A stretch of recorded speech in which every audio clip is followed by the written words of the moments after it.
they transformed the posture of Tamil nationalism into that of pride and valor. It became an effective tool in manipulating not only LTTE cadres but their supporters as well. The leaders were trained here and in foreign countries, and they in turn trained the cadres, making them effectively a deadly body of mass destruction, ready to follow each and every command of their hierarchy.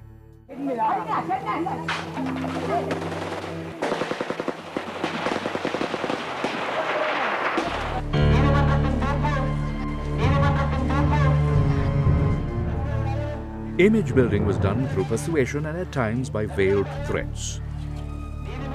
Various tiger paraphernalia, publications, photographs, and even diaries and calendars are used.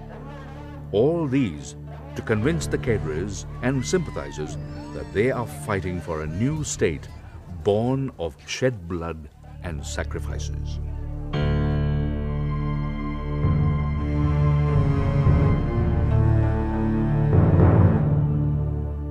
In preparing for a large-scale war, the LTTE, which started off as a jungle outfit, has come a long way.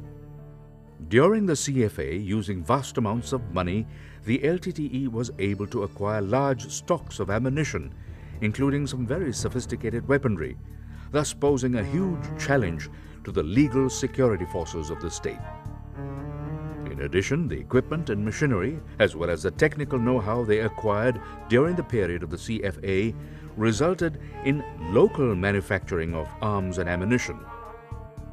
Evidence emerging after the recapture of areas under Tigers clearly suggests that attempts were underway to produce chemical weapons. Prototypes of submarines and sea scooters were found. They had a naval arm in the form of Sea Tigers and have managed to acquire during the CFA a couple of light aeroplanes. Indeed, the LTTE were getting ready for a massive offensive against the Sri Lankan government forces, and if need be against whoever came between them and their avowed ambition of a world Tamileelam. They were waiting for an opportune moment and wanted to provoke the government troops to battle, thus portraying them as the aggressors.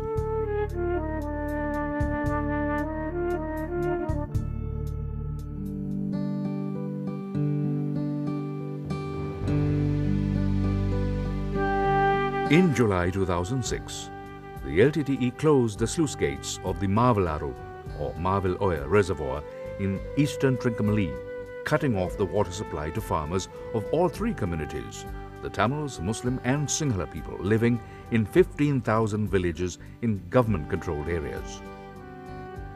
They faced much hardship as they were without water, even for drinking and for their daily needs. The LTTE did not pay heed to requests made through the monitoring mission. The paddy cultivation began to dry up and people were undergoing untold hardships. Thus, it was the responsibility of the government to put these people out of their misery, and it launched a humanitarian mission to end the problem. The LTTE resisted with all their might, but proved no match to the combined efforts of the Army and the Air Force. The battle warmed up, and the water began flowing immediately.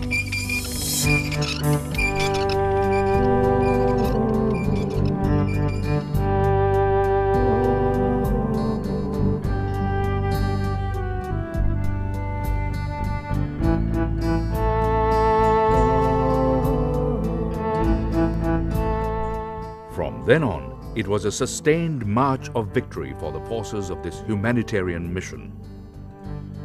The government decided to put an end to terrorism once and for all, and to save the innocent Tamil people who had suffered under the LTTE for so long.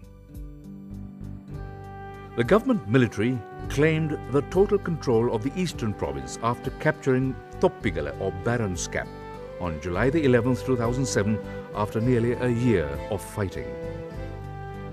Major battles were fought at Sampur, Vahare, Kangikadechai Aru, Kokkadicholai and Thoppigala.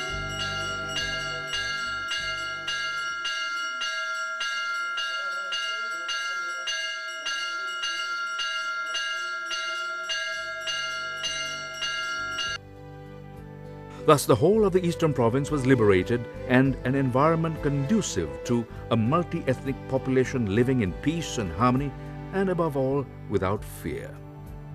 The civilians managed to flee the combat zones even though the LTTE had tried to prevent them, and this reduced civilian casualties while swelling the number of internally displaced people, or IDPs. Significant progress has occurred in resettling these.